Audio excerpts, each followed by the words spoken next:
Bonjour José. Bonjour Maxime. Donc aujourd'hui on va discuter un petit peu tous les deux sur l'aspect maîtrise des langues de notre école. Donc déjà je vais vous laisser vous présenter. Moi je m'appelle José Cantofada, je suis coordinateur en langue pour SIPS et pour l'École supérieure de tourisme. Je me charge également de la LV3 pour nos différentes écoles, de la plateforme iFlex qu'on utilise comme contenu supplémentaire et aussi référent TOEIC donc, pour tout ce qui est gestion de cet examen. Je vois que vous avez un petit accent quand vous parlez. Vous venez d'où dans le monde? Alors moi je suis mexicain, je viens près de Cancun. Donc dans les plages, Caraïbes, tout ça, c'est très sympa là-bas. Je n'ai pas pour faire la publicité, mais voilà. Donc j'ai appris le français comme troisième langue étrangère. D'abord c'était l'anglais, ensuite j'ai fait un petit peu d'italien et puis le français. Vous saviez parler en français à votre arrivée en France ou vous avez appris au préalable ou après? Quand j'étais au lycée, j'ai parlé déjà anglais et un peu italien, donc je me suis dit que j'aurais aimé apprendre une autre langue étrangère. Avec mes amis, avec des copains, on se disait bon, on s'inscrit dans une autre langue, qu'est-ce qu'on peut choisir? Et donc on était entre le français et le portugais. Il y a un ami, non, allez, on va prendre le français. Allez, c'est juste pour être ensemble en gros. Avant de venir en France, quand j'ai fait mon master ici, j'avais besoin d'avoir un niveau B2 déjà. Donc il aurait fait travailler avant, avoir une certification officielle niveau B2 et puis pouvoir compléter et faire ses dossiers pour le master. Du coup, je reviens sur ce que quand vous êtes présenté, vous êtes référent des langues. En quoi ça consiste exactement? C'est la gestion des professeurs pour les différents cours que nous savons, les examens, mais aussi également la plateforme qu'on utilise, l'extraction des notes. Je dois m'assurer aussi que les étudiants ont bien reçu des codes, etc. S'il y a des problèmes avec quoi que ce soit avec les cours de langue, soit avec la plateforme ou les examens TOEIC, vous pouvez venir me voir et puis on va essayer de faire de notre mieux. Vous venez d'en parler, les étudiants ont des plateformes pour s'entraîner sur les langues. Donc c'est quoi ces plateformes? Une plateforme numérique, je suppose? Tout à fait, donc c'est notre plateforme qu'on utilise depuis cette année, c'est iFlex, plateforme qu'on a introduit, comme je viens de dire, cette année. On les fait en format blended learning, c'est-à-dire que les étudiants vont faire une partie du travail pendant le cours avec leur professeur et ensuite ils vont continuer le travail à la maison. Donc il y a plusieurs parties. Cela encourage l'étudiant d'avoir une continuité pédagogique, mais dans les cours, mais aussi à la maison quand il pratique avec la plateforme. Je vais revenir sur le côté international. On dit beaucoup que les langues se façonnent par les départs en stage ou en cours, ce qu'on appelle cursus universitaire à l'étranger, à l'international. Est-ce que vous voyez vraiment la différence des étudiants avant de partir et des étudiants qui reviennent des suites de leur stage ou de leur période de cours à l'international?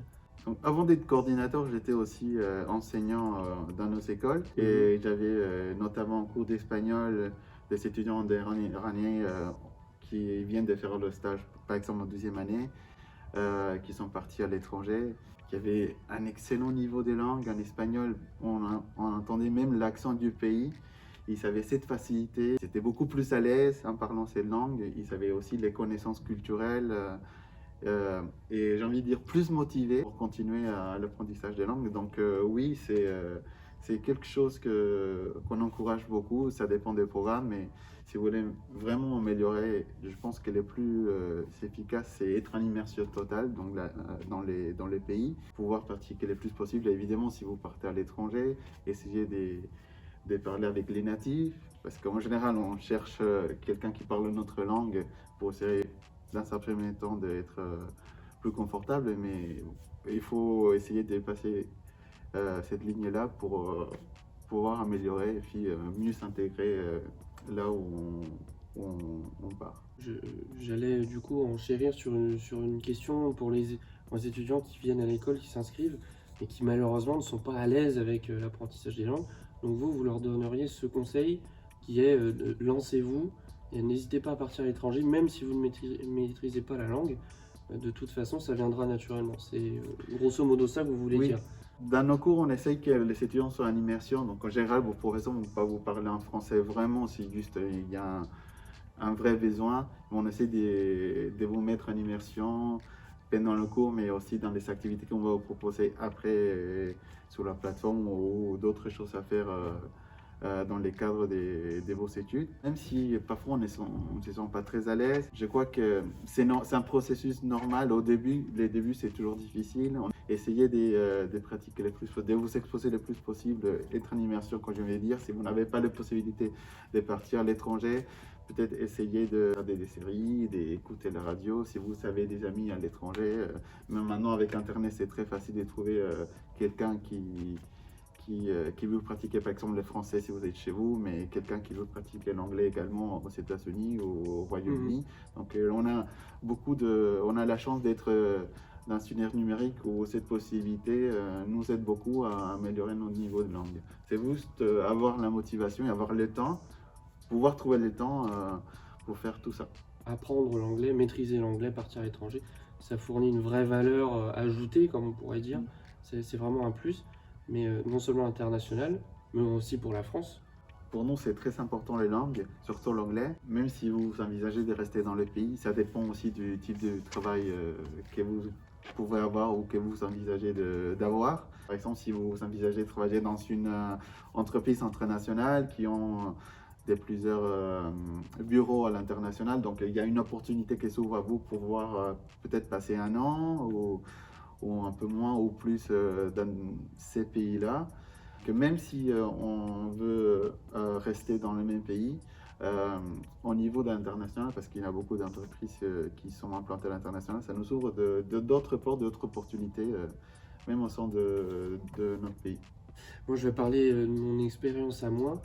Par exemple, on a un collectif d'étudiants chaque année qui arrivent ici à Wild Schools, les Erasmus et autres programmes d'échange à travers le monde. Il y a la dimension aussi conviviale entre copains. C'est vrai que moi, je côtoie beaucoup les Erasmus. Il y en a vraiment des 4 coins du monde. Et c'est toujours super intéressant. On progresse notamment par l'immersion, comme vous avez dit. On se force à parler anglais, on ne peut pas communiquer différemment. Donc c'est intéressant parce que c'est hors du cadre scolaire. C'est dans le cadre, on s'amuse, on va au bar, en soirée, on fait une autre activité au centre-ville, etc. Et effectivement, ça rajoute cette dimension un peu plus fun, un peu plus cool au côté anglais. Et du coup, ça ouvre aussi d'autres portes, parce qu'il y a des gens, par exemple, avec qui on lie des vrais contacts et qui seraient très heureux de nous accueillir chez eux dans un autre pays, en dehors de l'école. Voilà, c'est des connaissances en fait, ça devient des vraies connaissances. C'est vrai que l'opportunité, comme tu dis, de travailler, par exemple, même si on travaille ici en France, on peut rencontrer d'autres personnes qui viennent de différents pays et on ne parle pas forcément la langue de la personne, la langue maternelle, donc c'est la langue internationale qu'on utilise, c'est l'anglais en ce moment. Et évidemment, ça peut créer des liens. Même au niveau professionnel, j'ai des collègues qui sont dans le département de langue, qui viennent un peu de partout. Aussi, on crée des liens, on parle anglais, mais si c'est par exemple l'espagnol ou moi, je parle un petit peu italien, on essaye de parler un peu italien, donc ça crée des liens. Et puis, évidemment, ça ouvre notre réseau professionnel, ça agrandit.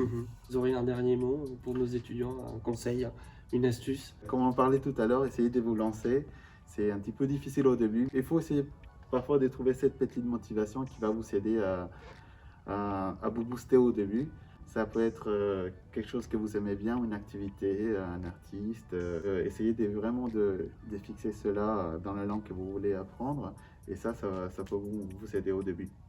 Je confirme, effectivement, j'étais pas très à l'aise en anglais aussi quand je suis arrivé pour ma première année de master. Et effectivement, au fur et à mesure des années, le côté, comme vous avez dit, immersion vraiment dans les cours où les professeurs essaient au minimum de parler français. Évidemment, s'il n'y a pas d'autres moyens, ils utilisent le français, mais ça met une contrainte, mais une bonne contrainte. Exactement. Qui permet de progresser plus facilement, puisque de toute façon, c'est comme ça que, au niveau du cerveau, c'est comme ça que ça se débloque. C'est ça. Ben, merci José. De rien, merci.